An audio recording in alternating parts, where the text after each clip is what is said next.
La pensée positive, c'est un mouvement qui a connu un essor ces dernières années à travers une grosse vulgarisation, que ce soit par des coachs de développement personnel, que ce soit par des livres de développement personnel, par des affirmations comme le positif attire le positif, des pensées positives vont vous créer une vie agréable, beaucoup de trucs de ce genre. Et ce n'est pas né aujourd'hui.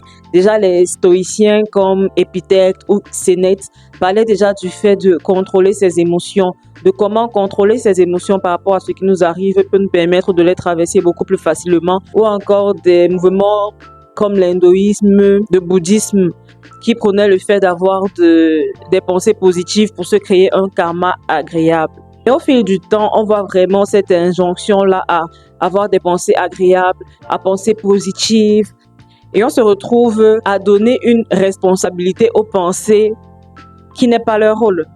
Les pensées, ça reste vraiment de l'imaginaire, ça reste quelque chose de psychologique. Oui, ça fait du bien au corps d'avoir de bonnes pensées.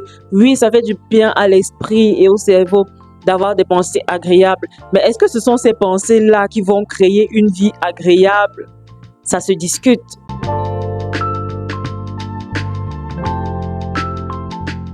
Les pensées, c'est un peu comme quand tu te chauffes et tu te dis « je suis le meilleur, je vais réussir ». C'est que tu te chauffes quand tu as par exemple un projet où tu as besoin d'avoir confiance en toi, où tu as besoin de carburer au maximum avec des idées positives pour ne pas te décourager et pour continuer dans la vision de ce que tu as à faire. Mais est-ce que c'est ça qui va venir remplacer le fait que tu vas devoir passer à l'action? C'est vraiment l'impression qu'on a aujourd'hui avec des concepts comme la loi de l'attraction et tout, qui nous disent que tu peux même rester assis chez toi et à penser positivement et des choses positives vont t'arriver. Mais c'est très dangereux de dispatcher un peu ce genre d'idées. Surtout à de jeunes esprits qui vont se dire peut-être je n'ai pas besoin de travailler dur, peut-être je n'ai pas besoin de faire autant d'efforts pour obtenir la richesse, le succès, la réussite. Il suffit que je me dise dans ma tête je réussis, je réussis, je réussis, je réussis. Ce qui n'est absolument pas vrai. On n'a jamais vu quelqu'un devenir riche juste en se disant dans sa tête je suis riche, je suis riche, je suis riche, je suis riche. C'est que ça se saurait. Mais je pense qu'il y a vraiment une mauvaise compréhension du rôle des pensées dans la réussite qui fait en sorte qu'on se retrouve à croire et à écouter beaucoup de choses et beaucoup de conneries. Le fait que tu te dises je suis riche, peut-être ça va t'aider à te préparer à avoir un état d'esprit de richesse parce qu'il y a des gens qui ne sont pas prêts à être riches, il y a des gens qui ne supporteraient pas de grosses richesses, il y a des gens qui mentalement ne s'imaginent même pas être riches, oui. Mais ça ne va pas t'empêcher de devoir te lever tous les matins pour pouvoir être riche. Peut-être te dire je suis riche, ça va te pousser à trouver des idées pour devenir riche, ça va te pousser à trouver les bonnes actions à mener pour devenir riche. Mais ce n'est pas vraiment le fait d'uniquement te dire je suis riche qui va te permettre d'être riche. Cette injonction-là à penser positif, à n'avoir que des pensées agréables, à n'avoir que des pensées excitantes et tout, ça peut être dangereux dans la mesure où ça t'empêche d'exprimer vraiment ce que tu ressens. Il n'y a pas de mauvaise pensée en soi parce que l'énergie créatrice ne fait rien pour rien. Il n'y a rien sur cette terre qui soit fait au hasard. Donc s'il y a des pensées aujourd'hui qu'on qualifie de négatives, c'est qu'elles ont leur rôle. Si par exemple tu perds ton boulot aujourd'hui ou tu échoues à un examen, on va pas te dire wouhou, ce n'est pas grave, ça veut dire que des choses merveilleuses arrivent. Wouhou, j'ai perdu mon boulot, c'est génial. Ça veut dire que je sais pas moi quoi, de complètement te triturer l'esprit pour tourner ça en quelque chose de positif. Peut-être ça veut dire que tu dois t'asseoir et faire un examen de conscience pour savoir ce qui n'a pas marché, pour savoir comment faire mieux les choses. Et c'est là où le stoïcisme est beaucoup plus intéressant parce que le stoïcisme invite à regarder la vie et à regarder les circonstances telles qu'elles sont et à te dire comment à partir de là je peux améliorer ma vie, comment à partir de là je peux améliorer mes performances, mais pas du tout à enterrer ta tristesse, à enterrer ta frustration, à enterrer tes peurs pour juste dire je suis dans la joie, je suis heureux, tout va bien, tout est parfait, alors que ce n'est absolument pas le cas.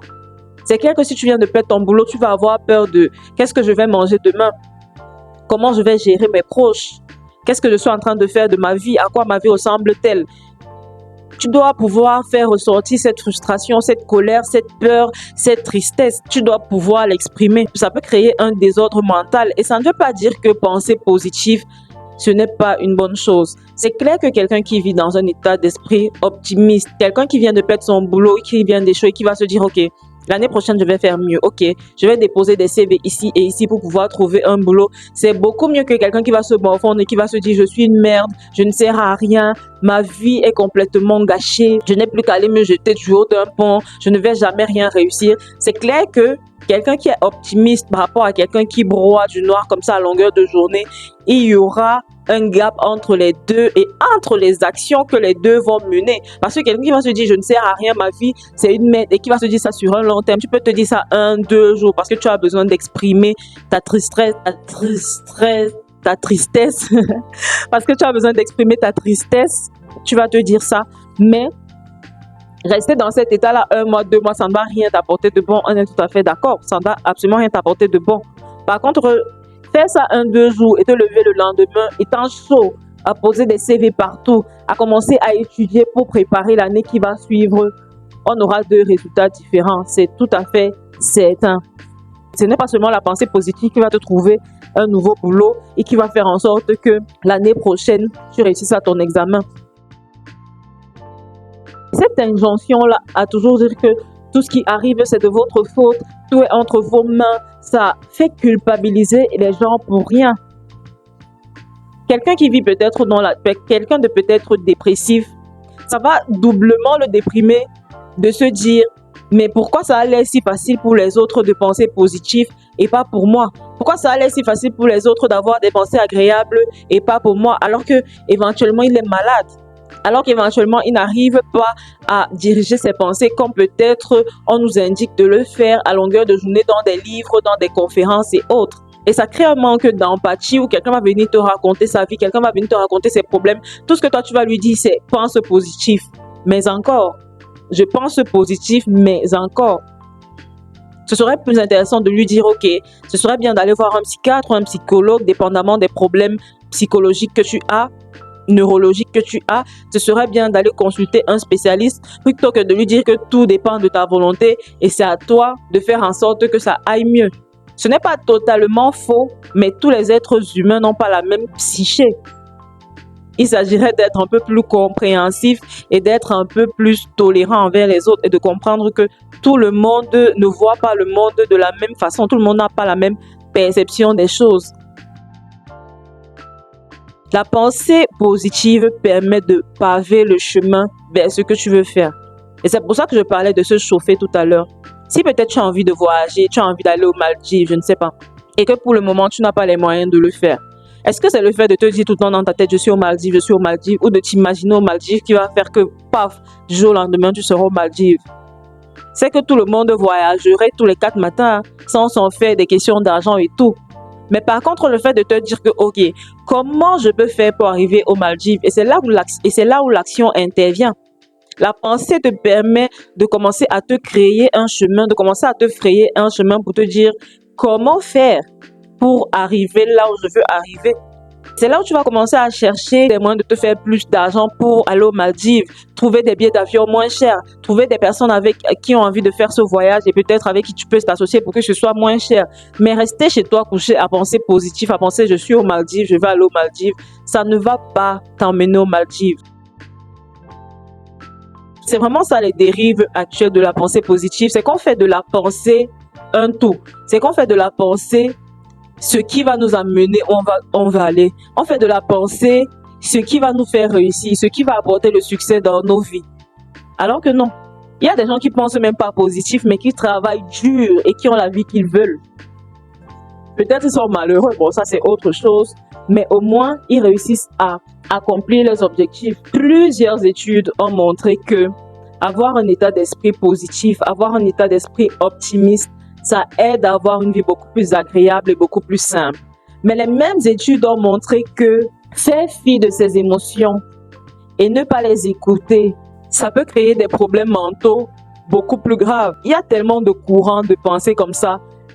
Et depuis que tout le monde a la possibilité, comme moi, d'allumer sa caméra et de raconter ce qu'il a à dire, et il y a toujours quelqu'un qui pourra t'écouter, c'est de plus en plus grave. Il y a le nouveau concept de ne pas prendre en compte ce qui se passe autour de soi et de juste garder à l'esprit qu'on est déjà là où on veut arriver.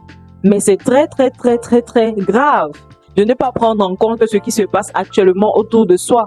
Parce que ce qui se passe dans ta vie, que ce soit positif, que ce soit négatif, mais ce qui se passe réellement dans ta vie, c'est le point de départ parfait pour arriver où tu veux arriver. Si tu ne prends pas en compte ce qui se passe dans ta vie, tes actions ne seront pas cohérentes avec ce qui se passe vraiment. Et tu vas agir comme un fou.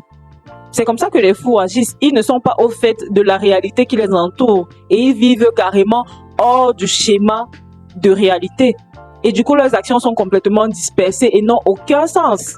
Beaucoup de personnes se retrouvent tristes et malheureuses aujourd'hui parce qu'elles ont écouté l'idée selon laquelle les pensées vont créer leur réalité. Les pensées ne créent pas la réalité, ce sont les actions que tu mènes au quotidien qui créent la réalité. Tes pensées t'aident à réfléchir correctement pour mener les bonnes actions. Tes pensées t'aident à te créer un état d'esprit qui va te permettre de réaliser ces actions de la meilleure façon possible. Mais ce ne sont pas ces pensées qui vont venir se substituer à l'action et vont t'apporter tout ce que tu veux réaliser. Absolument pas. Tout le monde se lève aujourd'hui pour écrire un livre. Comment la pensée va changer ta vie de A à Z. Le pouvoir de la pensée positive. Et beaucoup de gens le lisent sans comprendre que oui, la pensée a son rôle à jouer. Ce serait complètement mentir que de dire que la pensée n'a pas un rôle dans la construction de notre vie. Oui, la pensée a un rôle. Mais c'est un rôle qui est précurseur aux actions que tu vas venir mener derrière. La pensée ne se suffit pas à elle seule pour se créer la vie de tes rêves ou pour arriver à réaliser tes objectifs. La pensée seule ne suffit pas à faire ça. Sinon, ça se saurait. Je parle de ce sujet parce que hier encore, je vois une vidéo de quelqu'un qui disait que tant que tu as une pensée positive, tant que tu gardes en tête ce que tu as fait, tu n'as même pas besoin de mener des actions. Tu peux rester couché dans ta chambre et tes objectifs vont se réaliser. I was there like. Mais si un enfant de 15 ans qui est encore en pleine construction de sa perception du monde et de ses croyances vient lire ce genre de choses, mais c'est tellement catastrophique qu'il entende ce genre de pensées qui font de l'action quelque chose de secondaire à la réussite. Bref, qu'est-ce que vous en pensez de ce nouveau mouvement New Age, du positif attire le positif, la pensée crée la réalité? Qu'est-ce que vous pensez de tout ça? Comment vous expérimentez ça dans votre vie de tous les jours? Comment vous utilisez-vous la pensée pour réaliser vos objectifs? N'hésitez pas à me dire en commentaire tout ce que vous pensez de ce sujet. Pensez à vous abonner à la chaîne like et surtout à partager à vos proches, à partager à vos petits frères si vous sentez que c'est un sujet qui peut les aider. Merci à tous pour votre attention. Prenez soin de vous, prenez soin de vos proches et on se retrouve pour une prochaine vidéo. Bye!